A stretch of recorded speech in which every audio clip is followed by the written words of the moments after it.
The welfare queen thinks she's somebody important. Officer Martinez points directly at Dr. Amara Johnson as she walks through the courthouse doors. His finger jabs the air like he's marking target practice. Officer Carter throws his head back, mouth wide open in exaggerated laughter, then makes a mock curtsy toward her. Martinez cups his hands around his mouth. Your Majesty, need help finding the food stamp office? Both officers slap their knees, doubled over in performance-level mockery. Carter wipes fake tears from his eyes and pretends to bow. Dr. Johnson stops.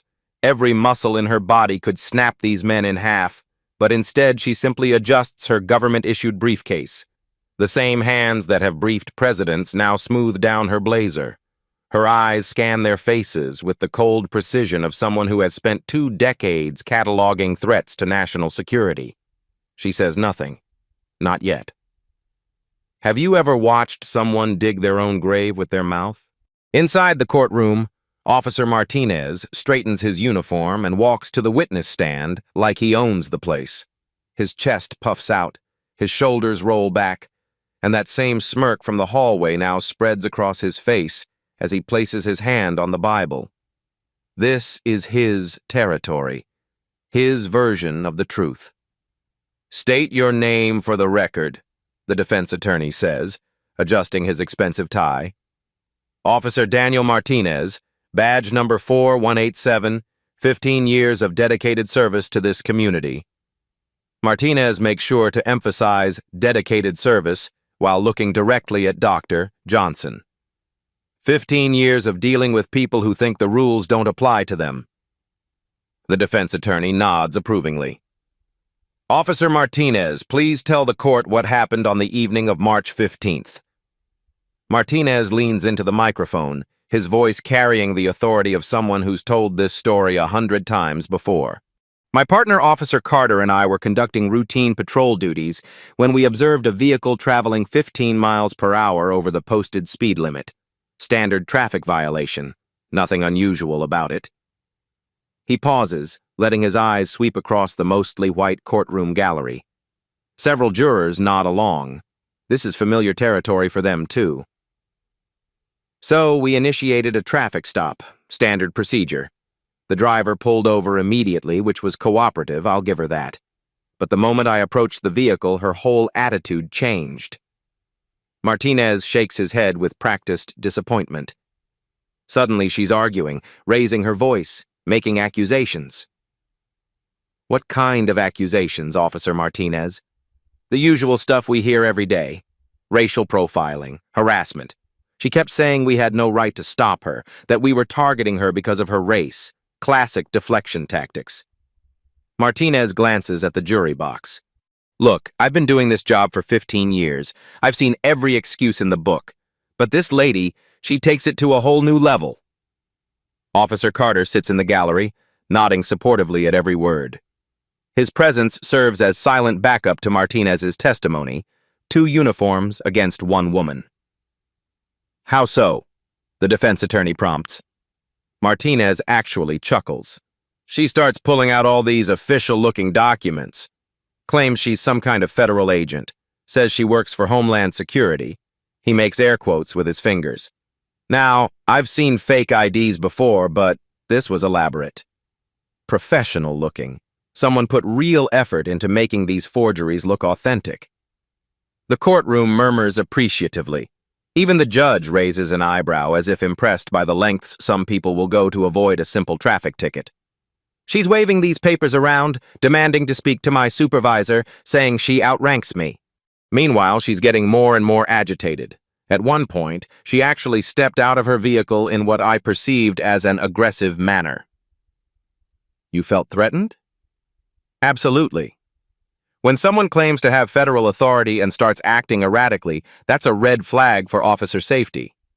We're trained to de-escalate, but we're also trained to protect ourselves and the public. Martinez shifts in his chair, playing the part of a professional under pressure. Look, I don't care what color someone is. I don't care if they're rich or poor. The law is the law.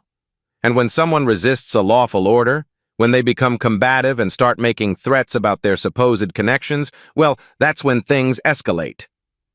The defense attorney walks closer to the jury. Officer Martinez, in your professional opinion, what was the defendant trying to accomplish with these claims of federal employment? Intimidation. Pure and simple. She thought if she could convince us she was someone important, we'd back down.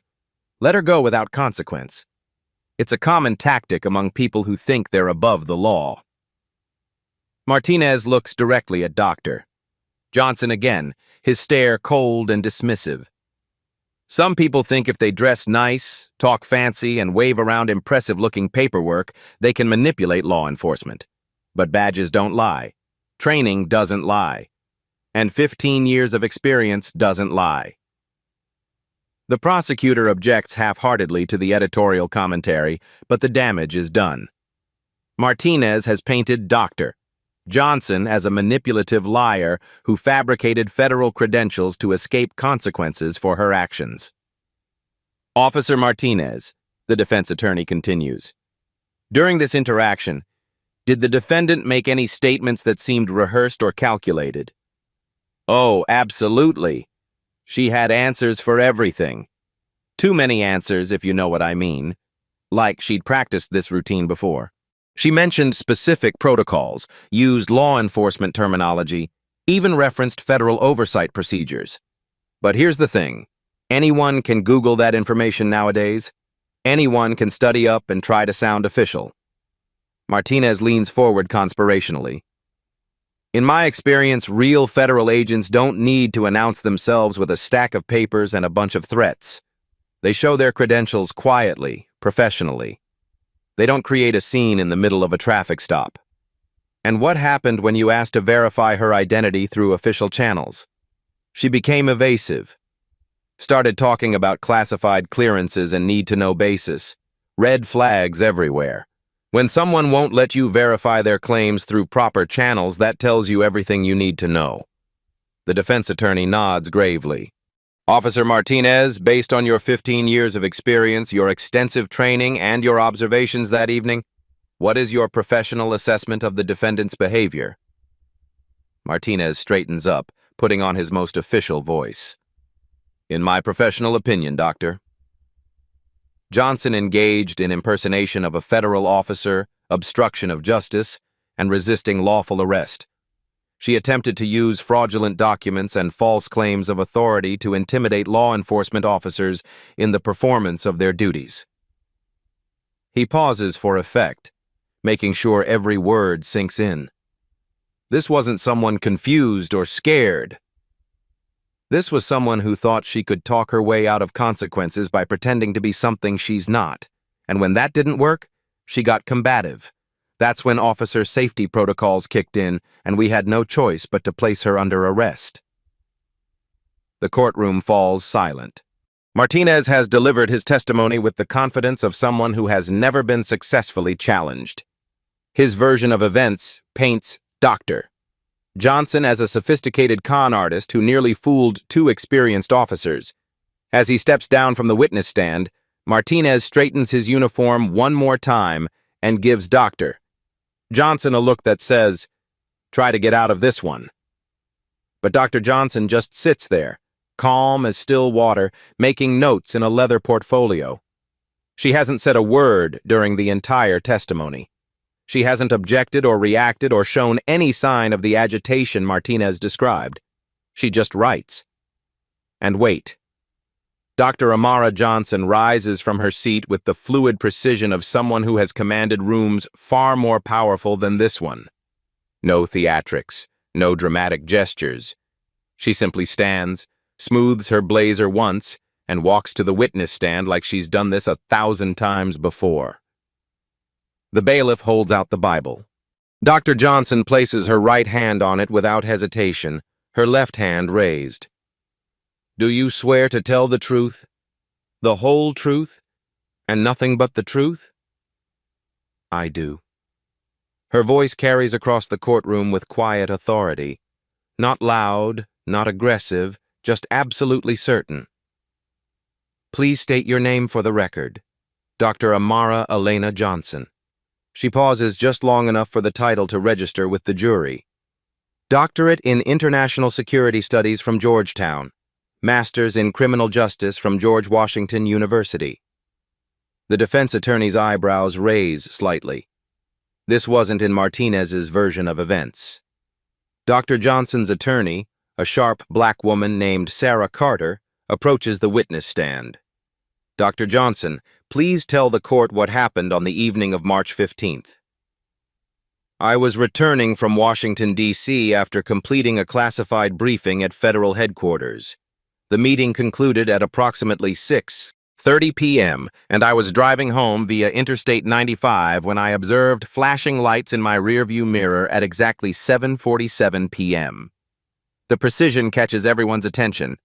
Not around 8 o'clock or sometime in the evening, exactly 7:47 p.m. I immediately activated my hazard lights and pulled into the designated emergency stopping area, coming to a complete stop within 43 seconds of the initial signal. Standard protocol for any traffic encounter. Sarah Carter nods. What happened next?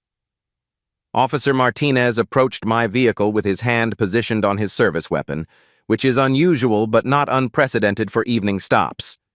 I lowered my window completely and placed both hands visibly on the steering wheel, as outlined in de-escalation procedures I've studied extensively. Dr. Johnson's testimony flows like a detailed report, each fact presented with clinical precision. No emotion, no accusations, just methodical documentation of events. Officer Martinez asked for license and registration. I informed him that I would be retrieving documents from my briefcase, and I moved slowly to avoid any misinterpretation of my actions. As I reached for my identification, I also retrieved my federal credentials, as required by protocol when federal personnel are detained during official travel. What was Officer Martinez's reaction to your credentials? He examined them for approximately 15 seconds, then handed them back and stated, quote, "These look real fancy, but anybody can buy fake badges online these days." He then instructed me to step out of the vehicle. The courtroom murmurs. This detail wasn't in Martinez's testimony. Did you comply with his instruction? Yes. I exited the vehicle with my hands visible and stated clearly, "Officer, I am a federal employee returning from official business. These credentials can be verified through the Department of Homeland Security duty officer, available 24 hours. I provided the direct verification number.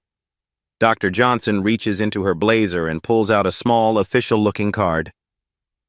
This is the Federal Employee Contact Protocol card, issued to all personnel for exactly these situations.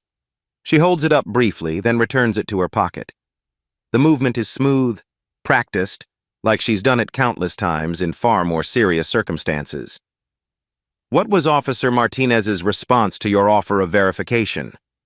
He stated, and I quote, "I don't have time for your games, lady. Save the act for someone who's impressed." He then instructed his partner, Officer Carter, to call for backup because, quote, "We've got a live one here who thinks she's FBI or something." Sarah Carter walks closer to the jury. Dr. Johnson, you mentioned protocols and procedures several times. Where does your knowledge of law enforcement protocols come from?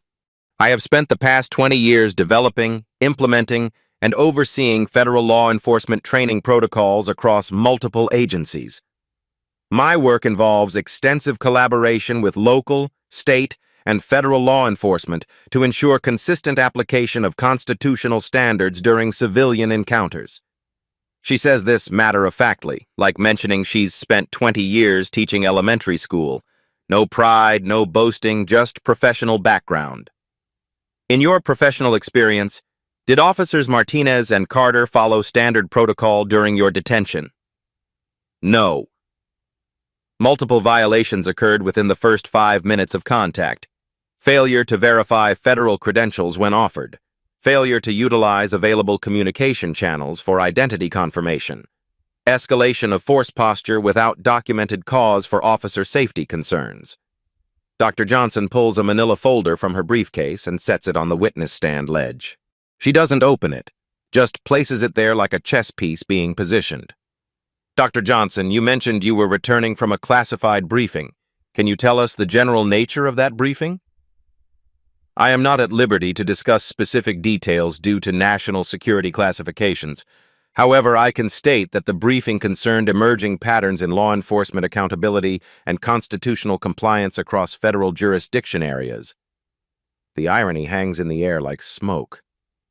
She was literally coming from a meeting about police accountability when this happened. During your interaction with Officers Martinez and Carter, did you at any point become combative or aggressive? No. I maintained professional demeanor throughout the encounter, even when Officer Martinez began making statements about my appearance and making assumptions about my background based on my race. What kind of statements? Dr. Johnson looks directly at Martinez for the first time. Her gaze is steady, almost clinical. Officer Martinez stated, quote, "Another one of these people trying to pull rank with fake papers." When I attempted to provide additional verification, he said, quote, "Save it for the judge, sweetheart. Maybe she'll be impressed by your little costume." The defense attorney objects to hearsay, but the damage is done. The jury has heard Martinez's dismissive tone described in Dr. Johnson's measured professional voice. Dr. Johnson, how long have you held federal security clearance? 18 years of continuous top-secret clearance, with periodic Special Access Program authorization for counterterrorism operations. She reaches into her briefcase again and pulls out what appears to be an official government badge, though she doesn't display it openly. Just hold it in her hand like a reminder. In your professional opinion, could this encounter have been resolved differently? Yes. Standard verification procedures exist specifically to prevent these misunderstandings. A single phone call to the federal duty officer would have confirmed my identity and credentials within 3 minutes. Instead, Officers Martinez and Carter chose to escalate the situation based on personal assumptions rather than professional protocol. Dr. Johnson closes her briefcase with a soft click. The protocols I've spent 2 decades developing exist to protect both law enforcement and citizens from exactly this type of encounter. When those protocols are ignored, everyone suffers. As she prepares to step down, she glances once more at that manila folder on the witness stand ledge. Something about the way she looks at it suggests there's much more inside than anyone realizes. Thank you, Dr. Johnson. No further questions at this time. But as Dr. Johnson returns to her seat, her attorney adds quietly, Your Honor, we reserve the right to recall Dr. Johnson for additional testimony once we present our evidence. The way she says evidence makes everyone in the courtroom suddenly very interested in what's coming next. The courtroom adjourns for the day, and Dr. Amara Johnson drives home through the same streets where she was humiliated just weeks ago. But these streets tell a different story than the one Officer Martinez painted in court.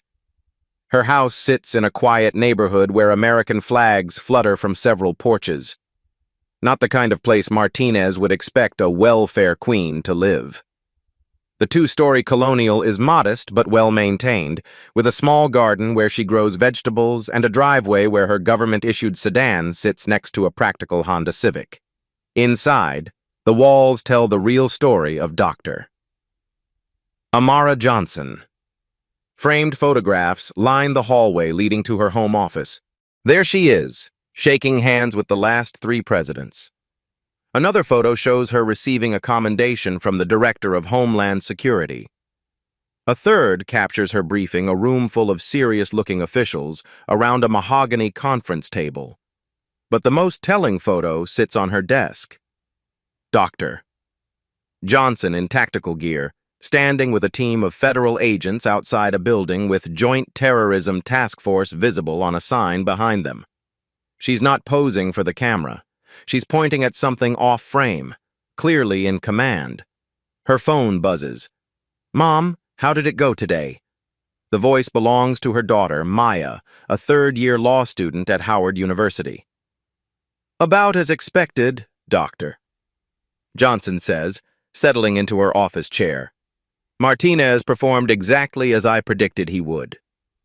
Performed? Honey, when you've spent 20 years studying human behavior under pressure, you learn to anticipate reactions. Martinez is a textbook. Authoritarian personality, needs to maintain dominance, can't admit error because it threatens his entire identity structure. Maya's voice tightens with worry. But Mom, what if the jury believes him? What if they think exactly what Martinez wants them to think, for now? Dr. Johnson opens her laptop and the Department of Homeland Security seal appears on the screen. But tomorrow, we present evidence. She pulls that manila folder from her briefcase and spreads its contents across her desk. Dashboard camera footage files, radio transcripts, GPS tracking data, personnel records, and something else. Something that will change everything. Maya, let me ask you something. In your constitutional law class, what did Professor Williams teach you about the exclusionary rule? Evidence obtained through illegal means can't be used in court. Why? Dr. Johnson clicks through files on her secure laptop. Because sometimes the system protects people who break it, but it doesn't protect them from themselves. On her screen, she opens a file labeled Officer D. Martinez, Personnel Review. 8 complaints over 5 years. Each one dismissed or buried. Each one involved citizens who looked exactly like her.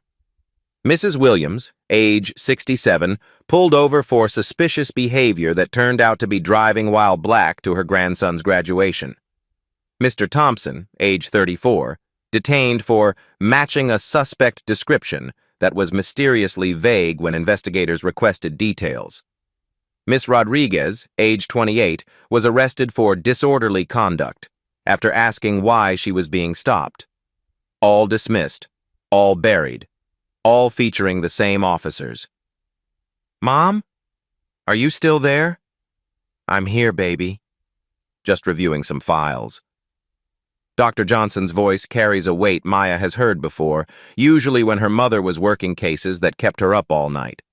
Maya, what would you do if you discovered a pattern of constitutional violations that had been systematically covered up? I'd document everything and present it to the appropriate authorities. And if you were the appropriate authority? The silence stretches between them.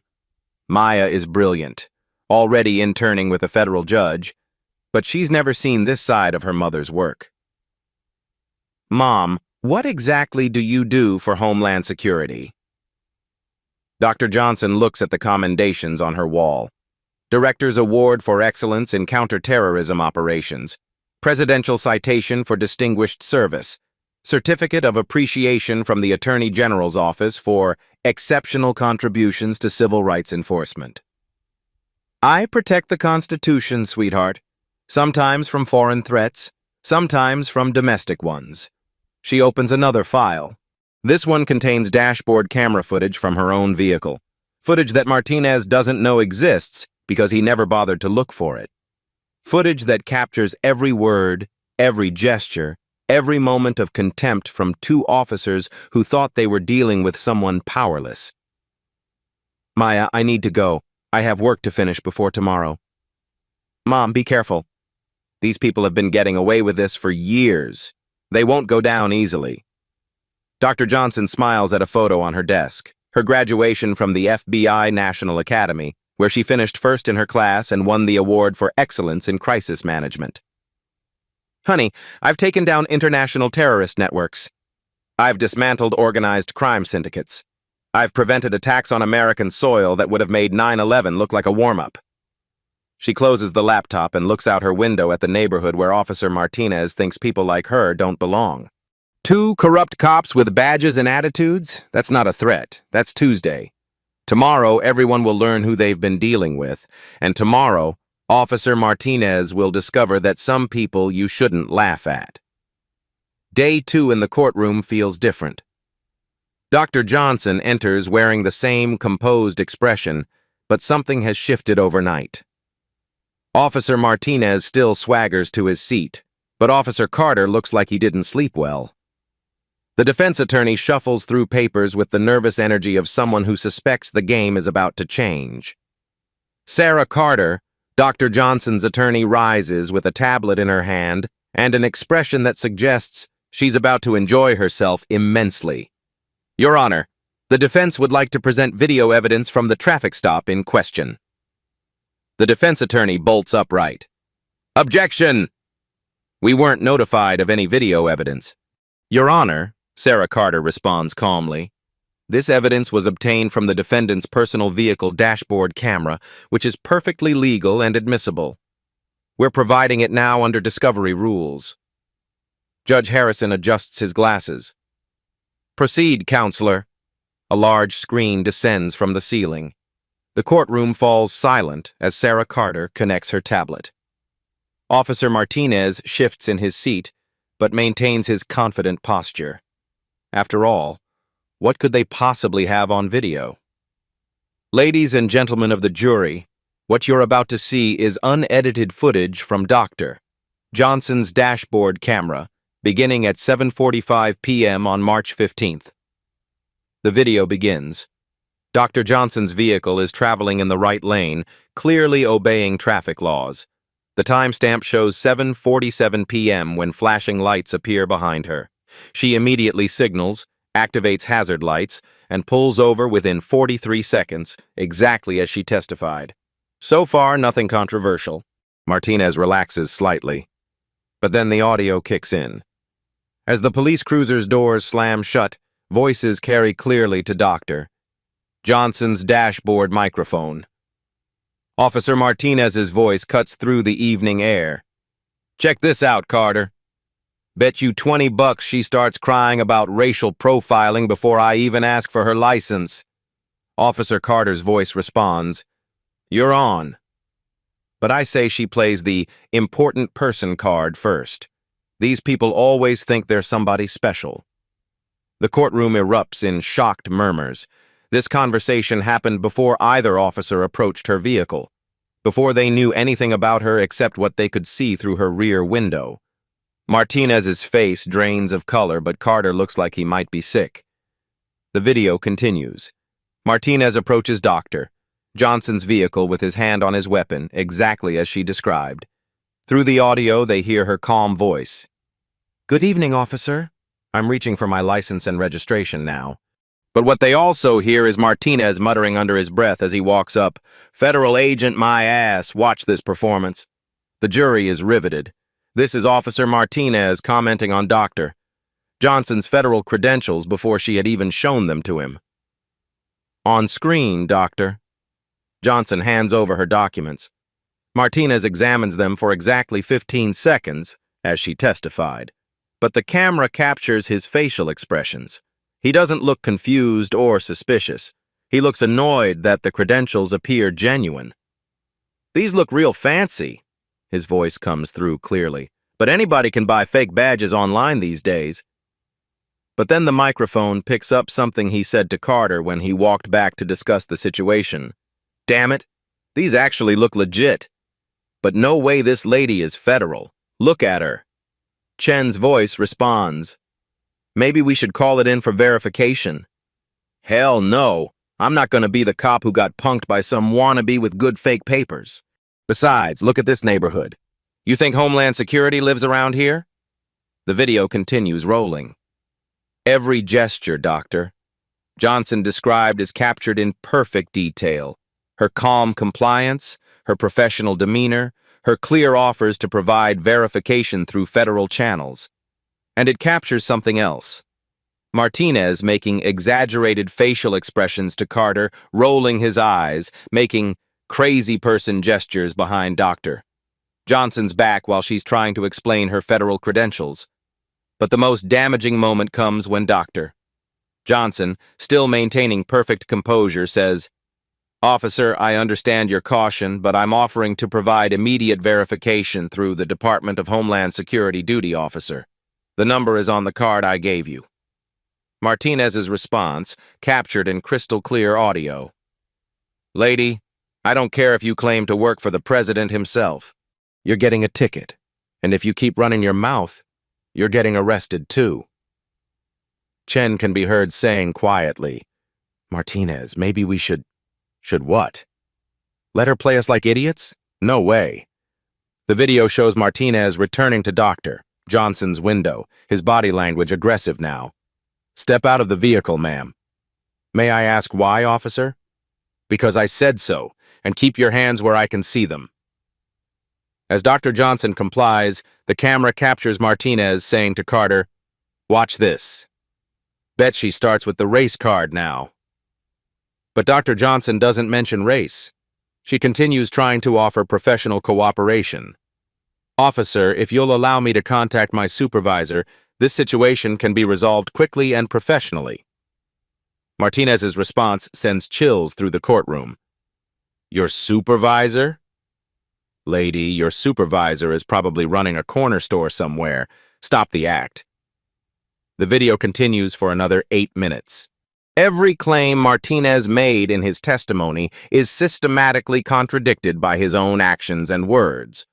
The professional demeanor he described becomes clear condescension and mockery. The reasonable officer conducting a routine stop becomes an antagonist determined to humiliate someone he's decided doesn't deserve respect. When Dr. Johnson mentions federal protocols, Martinez actually laughs. When she offers verification numbers, he waves them away dismissively. When she maintains calm professionalism throughout the encounter, he becomes increasingly aggressive, as if her composure is somehow an insult to his authority. The final moments of the video show Martinez handcuffing Dr. Johnson while saying to Carter, "Another one bites the dust." These people think if they dress nice and talk smart, they can intimidate us. Not happening. Sarah Carter pauses the video. The courtroom sits in stunned silence. Officer Martinez looks like he wants to disappear into his chair. Officer Carter is staring at his hands, unable to meet anyone's eyes. "Ladies and gentlemen of the jury," Sarah Carter says quietly, "this video was recorded by Dr. Johnson's personal dashboard camera. Every word you heard came from Officers Martinez and Carter's own mouths. Every action you witnessed was their own behavior. She walks closer to the jury box. Notice that Dr. Johnson never became combative, never raised her voice, never mentioned race or discrimination. She remained professional throughout an encounter where she was being mocked, dismissed, and ultimately arrested for the crime of being someone these officers decided couldn't possibly be who she said she was. The defense attorney objects weakly to editorial commentary, but the damage is absolute. The video has revealed not just what happened, but why it happened. Not a routine traffic stop gone wrong, but a deliberate exercise in humiliation based entirely on assumptions about who Dr. Johnson was supposed to be. Sarah Carter returns to her table and picks up another folder. "Your Honor, this video represents just the beginning of our evidence. We have additional materials that will demonstrate this was not an isolated incident, but part of a pattern of behavior that these officers believed would never see the light of day." As the video screen retracts, every eye in the courtroom remains fixed on Officers Martinez and Carter. The confident cops who entered the courtroom yesterday now look like what they really are: bullies who got caught on camera. The defense attorney stands up on shaking legs, sweat beading on his forehead. "Your Honor, we object to the authenticity of the defendant's alleged federal credentials. Anyone can create official-looking documents these days. We demand proper verification of her claimed identity before this case proceeds further." It's a desperate move, but it's all he has left. Officer Martinez nods vigorously from his seat, grasping at this final straw. Maybe the credentials are fake after all. Maybe this is all an elaborate con game. Judge Harrison looks down at Sarah Carter. "Counselor, the defense raises a legitimate concern about verification. Can you provide independent confirmation of your client's federal employment?" Sarah Carter stands slowly, and for the first time since this trial began, she's smiling. Not a polite courtroom smile, but the satisfied grin of someone who's been waiting for exactly this moment.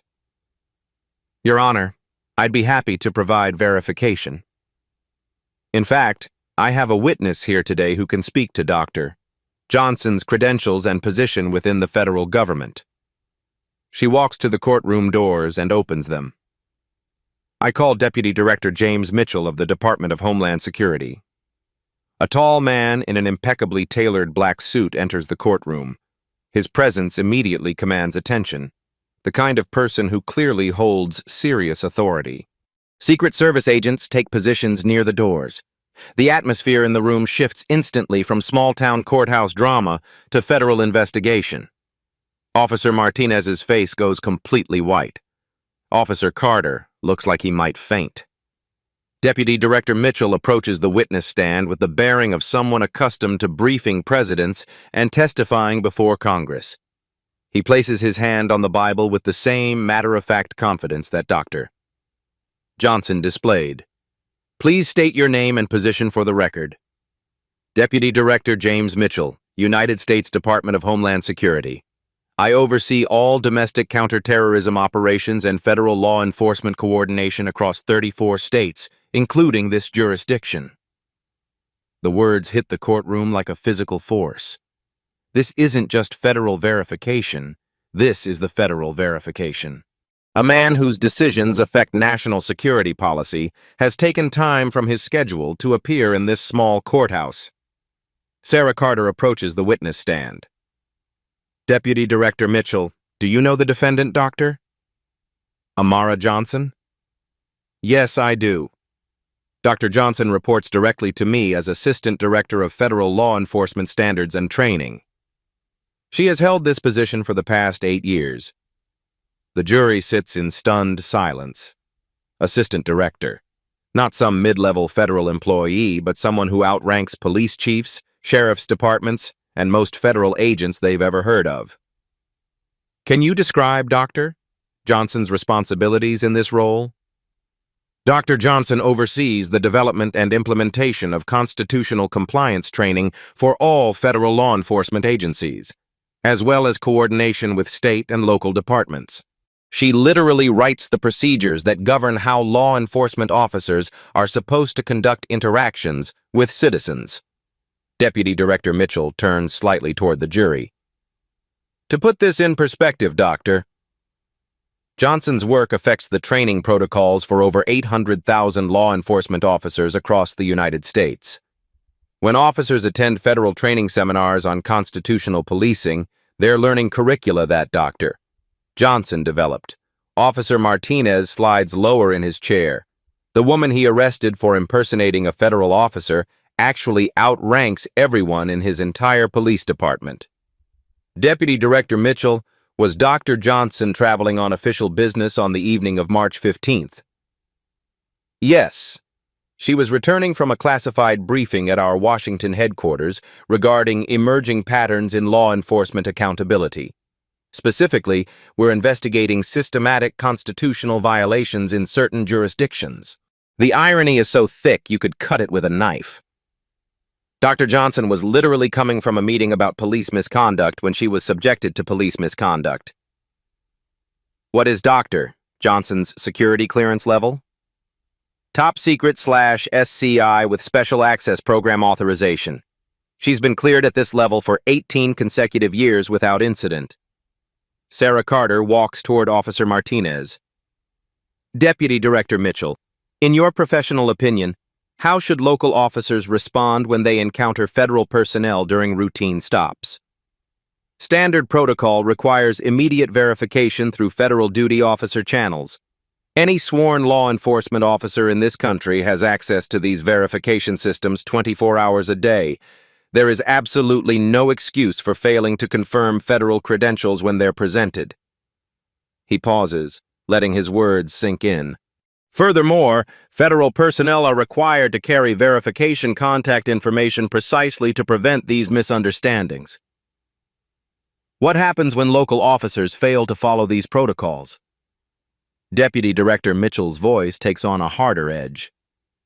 When local officers detain federal personnel without cause, especially when proper verification is offered and refused, it becomes a federal matter. We don't take kindly to our people being arrested for doing their jobs. The courtroom falls silent. The power dynamic that Officer Martinez thought he controlled has just been completely obliterated. Sarah Carter returns to her table and picks up an official document with federal seals.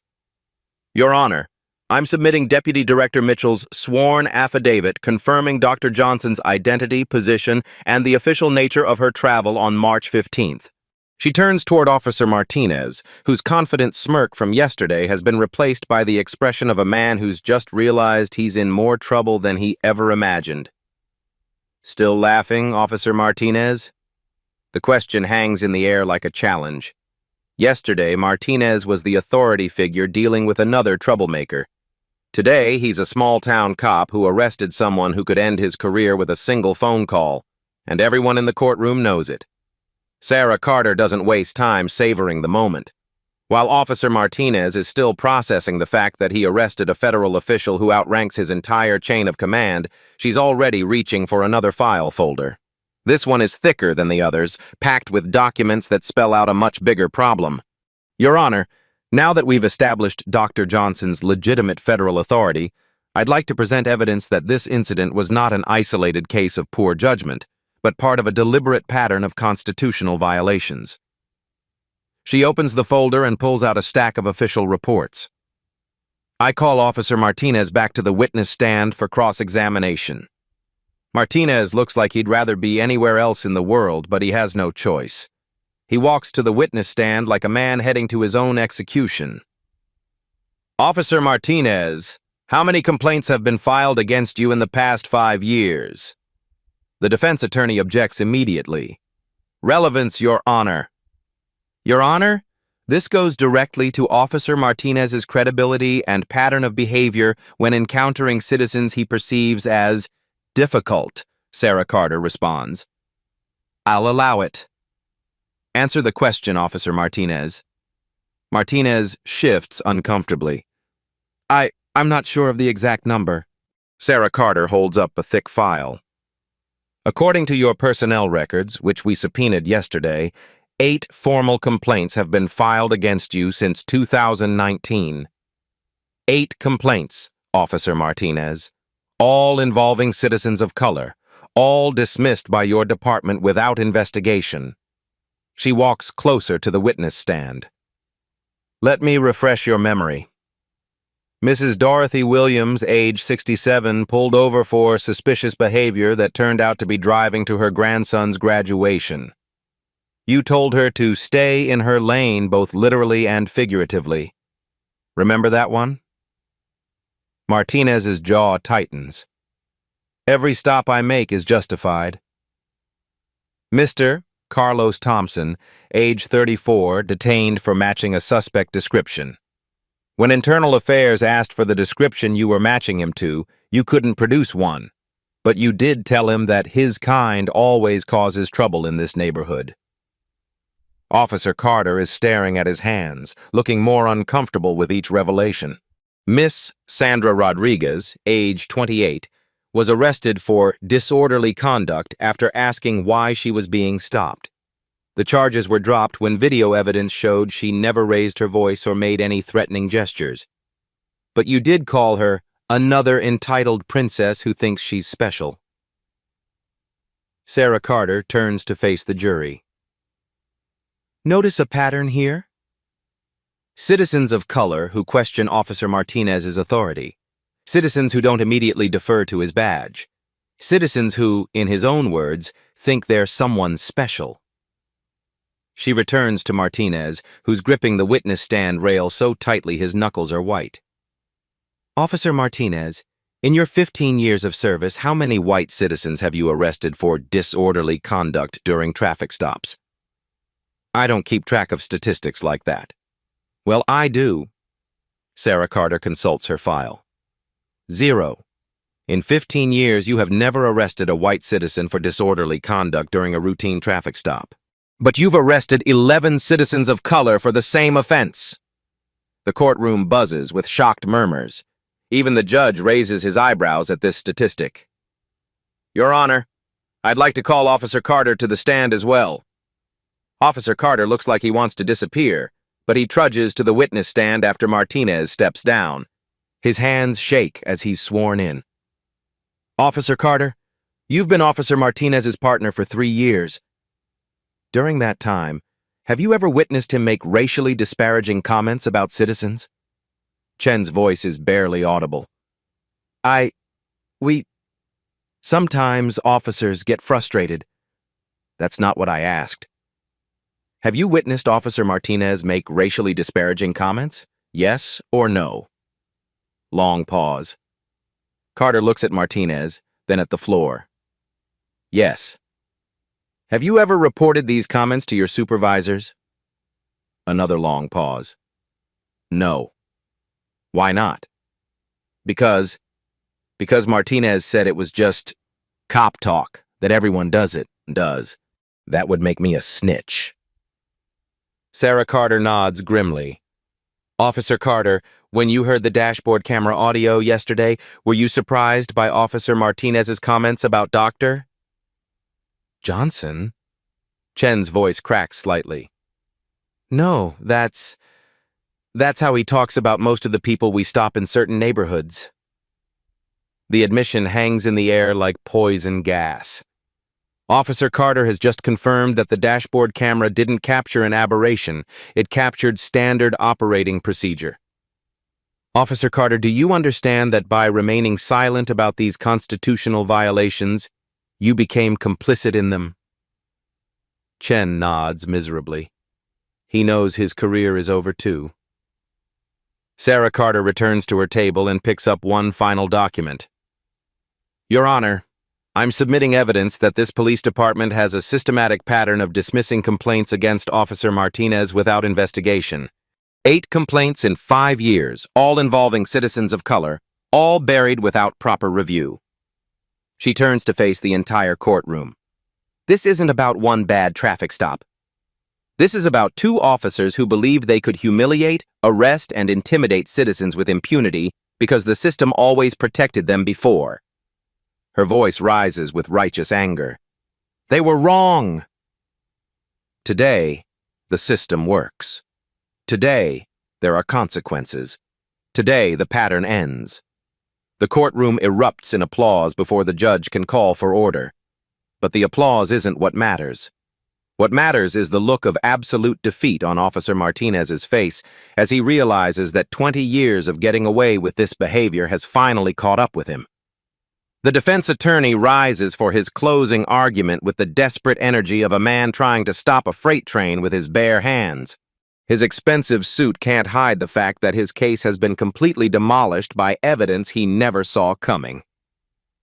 Ladies and gentlemen of the jury, he begins, his voice lacking the confidence it carried just days ago. We must remember that police officers make split-second decisions in dangerous situations. Officer Martinez couldn't have known. Objection, Sarah Carter interrupts. The defense is arguing facts not in evidence. What dangerous situation? Dr. Johnson was sitting in her car with her hands visible. Sustained. The defense attorney tries again. What I mean is, in today's climate, officers must be cautious. Sometimes that caution can be misinterpreted as, Your Honor, Judge Harrison says sternly, counsel will stick to the facts presented in this case. The defense attorney stumbles through 15 minutes of increasingly weak arguments. He tries to paint Martinez as a dedicated public servant who made an honest mistake.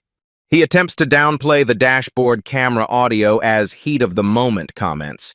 He even suggests that Dr. Johnson should have been more understanding of the officer's position. But every word rings hollow in a courtroom that has heard Martinez's own voice mocking a federal official, seen Carter's admission of complicity, and witnessed the systematic pattern of abuse that both officers thought would never see the light of day. When the defense attorney finally sits down, he looks like a man who knows he's just delivered his own career's obituary. Sarah Carter stands for her closing argument, and the energy in the room shifts completely. This is no longer a desperate defense of the indefensible. This is a reckoning.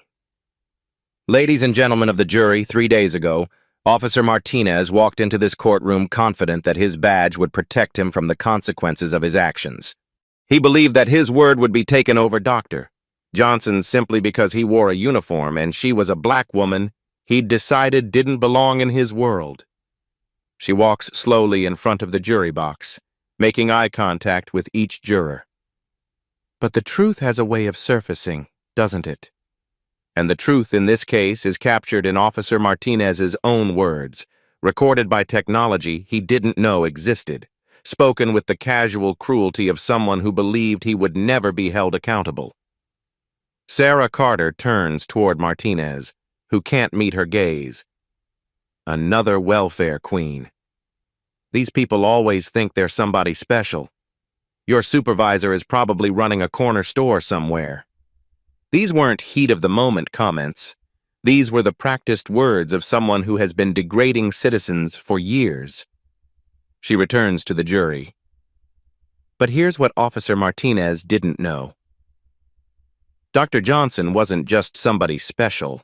She was somebody who had dedicated her entire career to preventing exactly this kind of constitutional violation. She was returning from a meeting about police accountability when she became a victim of police misconduct. The irony would be laughable if it weren't so tragic.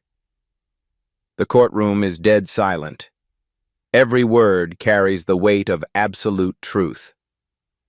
The defense wants you to believe this was a misunderstanding. But misunderstandings don't involve 8 previous complaints. Misunderstandings don't include mocking federal credentials before they're even examined. Misunderstandings don't result in officers high-fiving each other after arresting someone they've decided is beneath them. Sarah Carter's voice rises with controlled passion. This wasn't a misunderstanding. This was a deliberate abuse of power by officers who believed the system would protect them no matter what they did. She walks to her table and picks up Dr. Johnson's federal credentials, holding them up for the jury to see. Dr. Amara Johnson has spent 20 years protecting this country from threats, foreign and domestic. She has briefed presidents. She has prevented terrorist attacks. She has literally written the book on constitutional policing. And on March 15th, she was arrested by officers who couldn't be bothered to make a single phone call to verify her identity because they had already decided she was nobody important. The jury is riveted. Several jurors are visibly angry at what they've witnessed. Ladies and gentlemen, your verdict today sends a message. If you find these officers not guilty, you're telling every Dr. Johnson in America that badges trump constitutional rights. You're saying that officers can humiliate, arrest, and abuse citizens as long as they wear a uniform. Sarah Carter pauses, letting the weight of responsibility settle on the jury. But if you find them guilty, you're saying that no one is above the law, not even those sworn to enforce it. You're saying that the Constitution applies to everyone, regardless of the color of their skin or the neighborhood they live in. She returns to her seat. The evidence is overwhelming. The truth is undeniable. Justice is in your hands. The jury deliberates for exactly 47 minutes.